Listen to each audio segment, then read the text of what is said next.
context is explicitly clear. The opinion that I hold is that the Sharia does not require us to believe in Yajuj and Majuj currently being trapped behind a wall at this point in time, and that their release is going to be one of the signs of the Day of Judgment.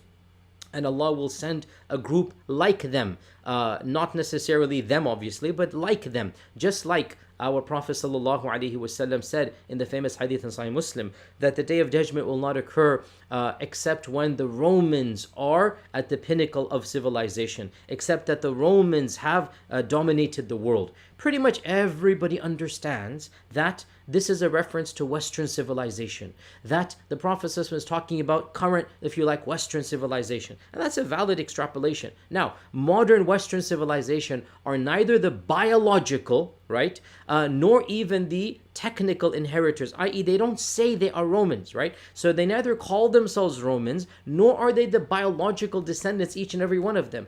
And yet there is a heritage that they've inherited, and they do view themselves as being the tradition, even if they're not using the term Roman. So in the same way, if the Prophet ﷺ can call Western civilization Romans, so too a group of people that are acting like the original Yajuj and Majuj, a group of people that are just as barbaric and just as evil as the original Yajuj and Majuj, they shall come at one point in time, or they might even have come according to one interpretation, and that group is Yajuj and Majuj. It doesn't have to be their actual biological descendants trapped behind a wall. It doesn't have to be the exact same civilization, just like Western civilization is not the exact same as the Romans. So this is my understanding of Yajuj and Majuj. Now let's get to the evidences.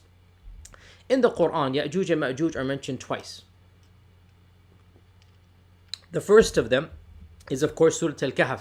And Surah Al-Kahf mentions the story of Dhul Qarnayn, and mentions that Dhul Qarnayn came across a tribe of people who wanted to pay him some money to protect him from the barbaric tribe of Yajuj and Majuj. Mufsiduna fil ard. They're causing a lot, wreaking havoc in this land. So Dhul Qarnayn built a wall or a dam, in a particular valley, and he blocked the access of Yajuj and Majuj to this particular tribe. Notice here, the Quran does not mention that Yajuj and Majuj were trapped from all of humanity. Nor does the Quran mention that Yajuj and Majuj were locked up and denied access to anywhere else in the region. In fact, common sense and basic knowledge dictates that if you build a barrier in a valley, you have blocked one route or one road or one access, and a group can always find other routes and other accesses to other places in the world. What Dhul Qarnayn did explicitly in the Quran was to block the main road between two distinct civilizations, two distinct groups of people, thus protecting the one group from an immediate attack from the other group. Nowhere in the Quran or Sunnah, nowhere does it mention that Yajuj and Majuj were trapped up from all of mankind. It's simply not in the Quran. As for the second verse about Yajuj and Majuj, is Surah Al-Anbiya verse 96, and it reads as follows: حتى إذا فتحت يأجوج ومأجوج وهم من كل حدب ينسلون. Until after Yajuj and Majuj are let loose, futiha, they're allowed to go forward, and they are swarming down from every valley, every hill, ushering in the true promise. So this verse has been interpreted in a number of ways. I'm summarizing three of them. There's actually more than three. The first interpretation is the interpretation that is standard in the minds of many people, and it is found in a number of early references. Nothing, it's there, you can see it, and that is that futiha, to open up, is a reference to the closed gates of Alexander.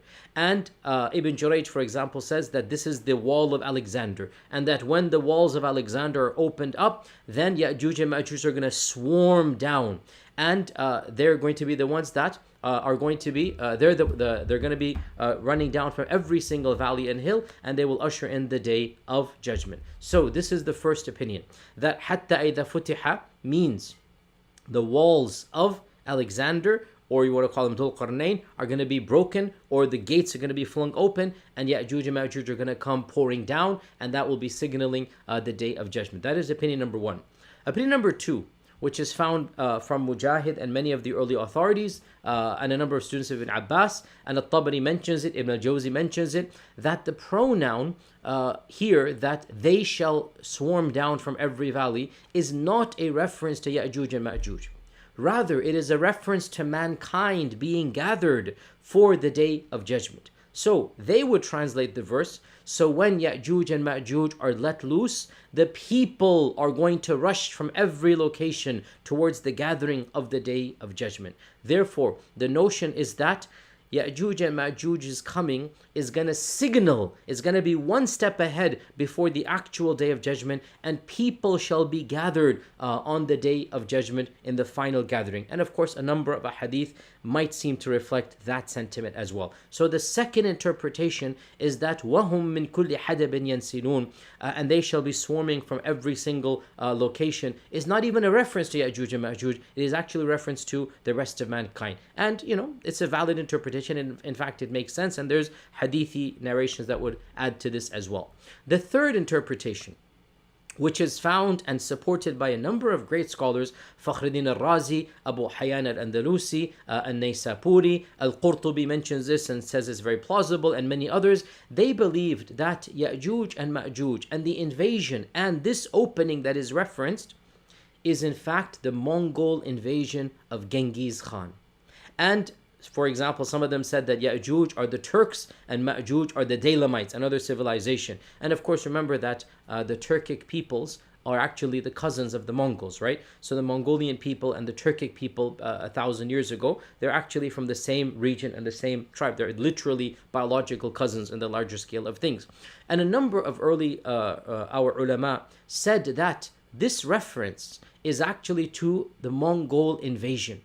And if you claim that Ya'juj and Ma'juj are the Mongol invasion, then ipso facto you are claiming there was never a wall that they were trapped behind, and the notion of the wall being broken is not in the Quran. Futiha means let loose, not that the door opened. Futiha can also mean to allow to go. And so, حتى إذا فتحت يأجوج ومأجوج, when Ya'juj and Ma'juj, the hordes of the Mongols, Genghis Khan's invasion is let loose. And this is the interpretation of many ulama, as I said, including Ibn Ashur, one of the most famous scholars of tafsir. Ibn Ashur, the famous mufassir, in his tafsir, he actually says, he comments on this verse, and he says, this verse is of the miracles of the Quran because it predicted the invasion of the Mongols centuries before it occurred, and their invasion signals the end of times. In other words, what Ibn Ashur, Abu Hayyan, Al-Razi, others are saying is that when Allah is saying that the Mongol invasion is going to lead to the day of judgment, it doesn't mean it's going to happen in a day. It simply means relative to the grand scale of things, the Mongol invasion is going to signal the day of judgment being very, very close. Now, there's at least a dozen famous mainstream authorities, historians included. Ibn al-Athir might have also, we can kind of say Ibn al-Athir, but not 100% that he also felt this view. But many of the early scholars, I mentioned 6 of them, they felt that this reference in the Quran, حَتَّى إِذَا فُتِحَ يَأْجُوجُ وَمَأْجُوجُ, is actually a reference to the Mongol invasion.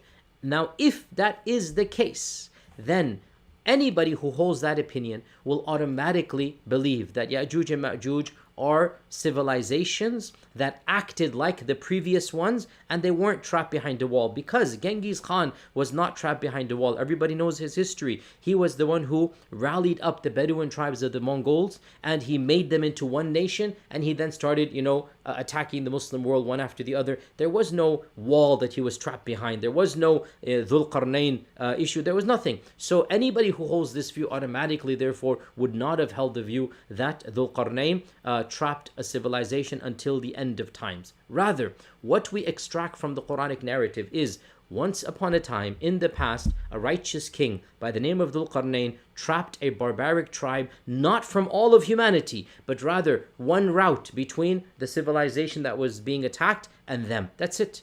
The rest of the world was open. And that at some point in time, either in the already happened in the past or going to happen, another group will come that have similar characteristics, and maybe even some of them are the biological descendants of the original Yajuj and Majuj, and they're going to wreak havoc, and that will be a signaling of the end of times. This is what the Quran tells us. Now, what does the hadith tell us? What does the hadith